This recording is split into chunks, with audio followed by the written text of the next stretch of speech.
Good morning, friends around the world.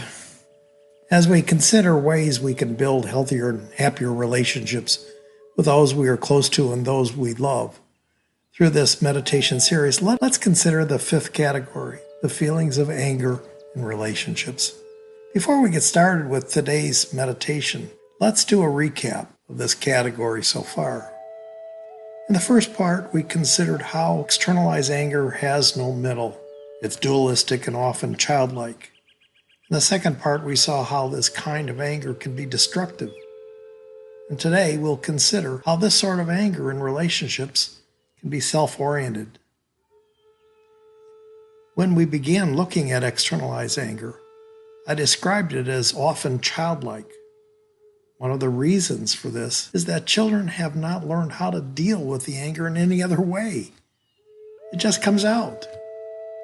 And so when we step back, look at our own externalized anger with an observing ego, we will see that many times, many times, we have acted like a child because we are so self-oriented.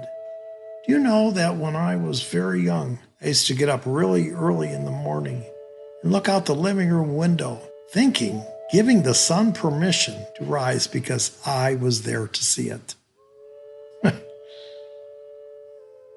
My family has had a long tradition of treating birthdays with the highest level of importance. It's as important as Christmas or Easter to us.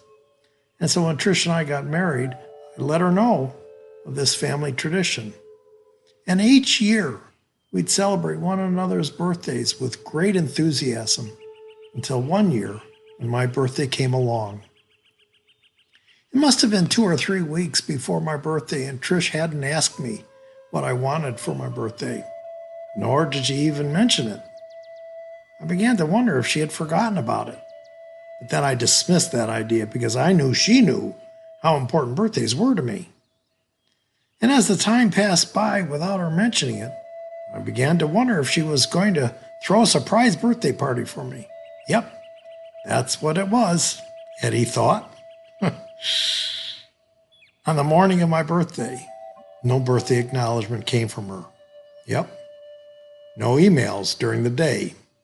And I even noticed a distance between us in the past week or so.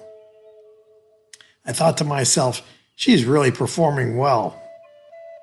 I had convinced myself that I'd come home that evening to find the house packed with family and friends. As I drove up, I saw no cars in the driveway, no extra lights on in the house. And I got the sinking feeling. She really did forget my birthday. But I still had hope. I walked in the front door, still hoping I'd hear, "Surprise!" "Hi, honey, I'm home." A little quiet voice said, "Hi." That's when little Eddie realized, for certain, she forgot my birthday. I was hurt. I was upset. And yes, maybe even angry. How could she be so self-oriented? And I stepped out of myself, and I decided to tell Eddie to go back inside. Ed Jansen, the adult, was going to handle this situation. I walked into the kitchen. Trish was facing the sink and didn't even turn around when I entered. I walked up to her, gave her a kiss, and looked at her and said, "Are you okay?" She said, "Yes, I'm fine." I said, "Tell your face." I turned her face and looked her in the eyes and said, "Talk to me." She started to cry and told me something had been going on with her health for a while and she didn't know how to tell me. Oh my God. If I hadn't sent Eddie home, if Eddie had come into the house that night, do you have any idea how he would have responded? "So, you forgot my birthday. You know how important birthdays are to me. How could you be so selfish?"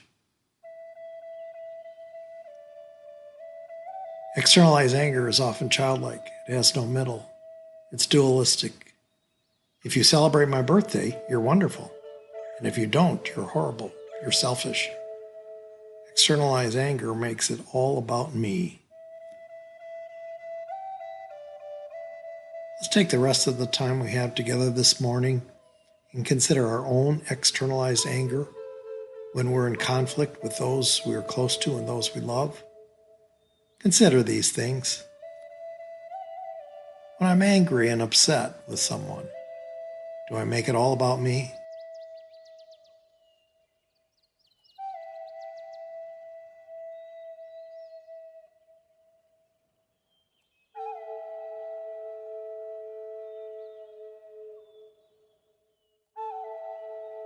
When I'm angry and upset with someone, can I step outside of myself and wonder about the other person?